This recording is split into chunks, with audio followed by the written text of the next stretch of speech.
Donc, comme Stéphane disait, je suis ingénieure à l'INRAE, à l'UMR Santé Agroécologie du Vignoble. Et je suis avec Nicolas, co-animateur de l'axe 2 de l'UMT 7, donc dédié au biocontrôle. Donc moi, on m'a confié la mission de vous parler des solutions prometteuses de biocontrôle pour lutter contre le mildiou. Donc c'est un gros challenge. Donc voilà, je vais faire d'abord un petit rappel un petit peu du contexte viticole et des produits qui sont utilisés en vigne. Alors c'est des données qui sont anciennes, mais je n'ai pas voulu changer ma diapo parce que les données n'ont pas beaucoup changé. C'est que la vigne, à elle seule, consomme 20% des pesticides en France, alors que la surface agricole utile est environ 3%. Donc si on regarde par rapport aux céréales, elle consomme 2 fois moins de produits, mais pour une surface 8 fois plus petite. Et 80% de ces produits sont des fongicides, bien sûr, pour lutter contre le mildiou principalement et l'oïdium, voire le botrytis. Alors j'ai fait une petite recherche sur la base de données EFI. Les tout derniers résultats des produits homologués anti-mildiou vigne, vous voyez, on a 241 produits. Et en regardant comment ils se répartissent, alors où est-ce qu'il est le petit bitonio? Je ne sais pas. Je vais changer de main. Bon, ça se voit mal. Voilà, vous en avez 60%, ce sont des produits de synthèse. 23%, ce sont des produits à base de cuivre. Et 18% des produits anti-mildiou sont dits de biocontrôle. Alors, c'est quoi le biocontrôle? Je vous ai mis ici la définition qu'on va lire ensemble. C'est l'ensemble des méthodes de protection des végétaux basées sur l'utilisation de mécanismes naturels. Donc, elles sont fondées sur des mécanismes, hop là, d'accord, et interactions qui régissent les interactions entre les différentes espèces et notamment des ravageurs. Je suis désolée, elle ne marche pas. On ne voit pas où... Ah voilà, il faut que je reste stable. Voilà, il ne faut pas trop bouger. Et le principe du biocontrôle, la dernière phrase est importante, c'est qu'elle repose sur la gestion des équilibres plutôt que leur éradication.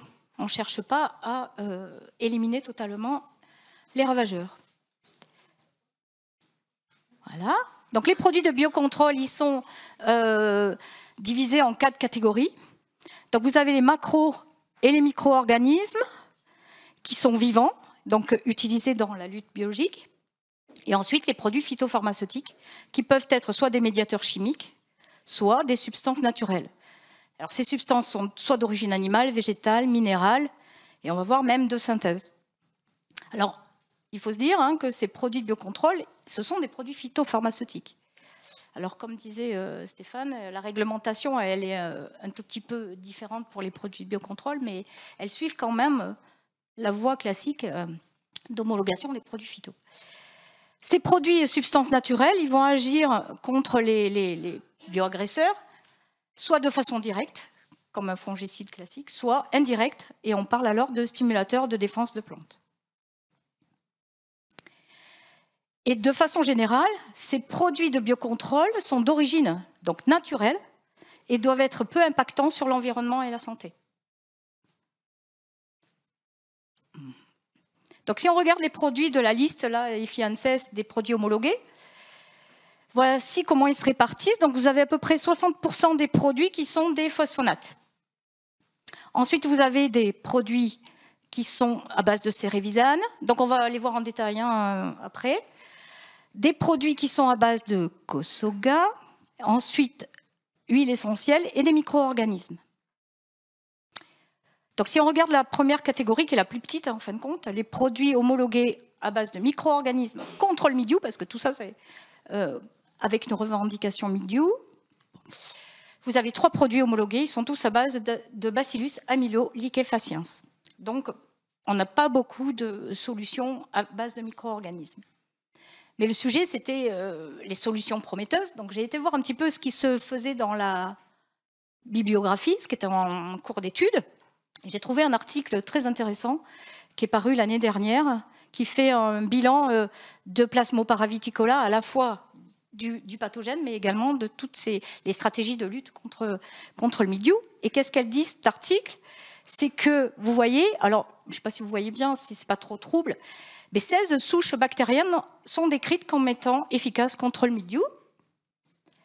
Et 16 souches fongiques ou levures, parce qu'il y a une levure, qui sont également efficaces contre le mildiou. Alors les modes d'action, vous avez ici la liste. Soit ils fonctionnent par action directe, hyperparasitisme ou antibiose, ou par un mécanisme d'induction des défenses de la plante. Donc on peut espérer que cette catégorie-là, dans un avenir assez proche, va un petit peu s'enrichir avec, vous voyez, j'ai fait la liste un petit peu des candidats potentiels de bactéries et de champignons. Donc un petit espoir d'avoir d'autres produits qui vont arriver. Il existe également des extraits à base de micro-organismes. Donc là, les micro-organismes ne sont plus vivants, donc on n'est plus dans la lutte bio. Et vous voyez que la catégorie que j'ai nommée Cerevisiane, là, il y a 7 produits dans cette catégorie qui sont homologués. Ils sont tous à base d'extraits de levure de Saccharomyces cerevisiae. Donc pareil, j'ai été voir ce qui se faisait dans la littérature. Effectivement, il y a une liste de nombreux... enfin, nombreux. C'est pas trop vaste quand même.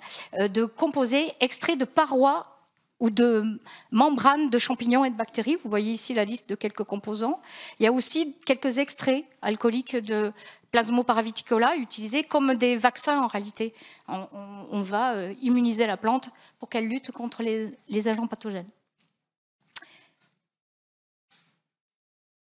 Concernant les substances naturelles d'origine végétale, dans la base EFI, il n'y a que 3 produits homologués, toutes à base d'huile essentielle d'orange. Donc pas beaucoup.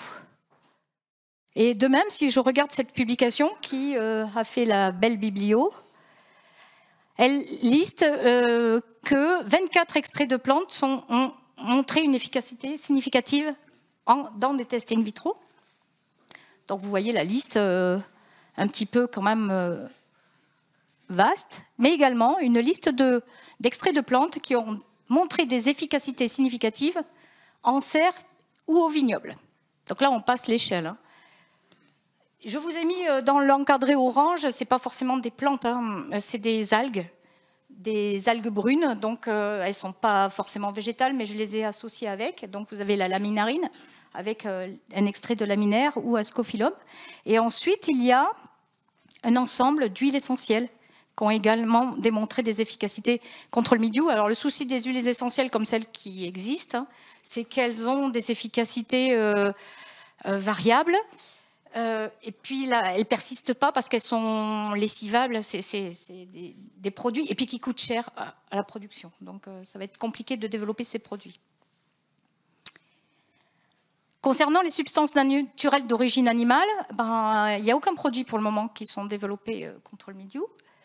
Mais si on regarde un petit peu la biblio, là, c'est un autre article que j'ai trouvé. Pareil, cette personne a testé énormément de produits contre le mildiou, à la fois au laboratoire et au vignoble.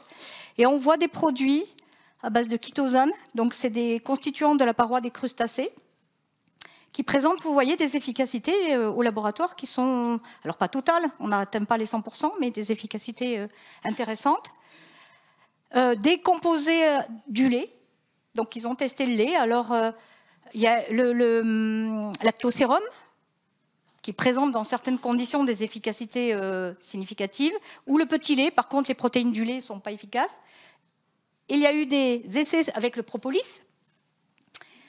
Par contre, des essais avec du lombric n'ont montré aucune efficacité, mais c'est rigolo de voir qu'ils testent des choses un peu bizarres. Donc, on change de catégorie, les catégories de substances naturelles et de synthèse. Vous avez la catégorie représentant le Kosoga, donc il y a 5 produits qui sont homologués.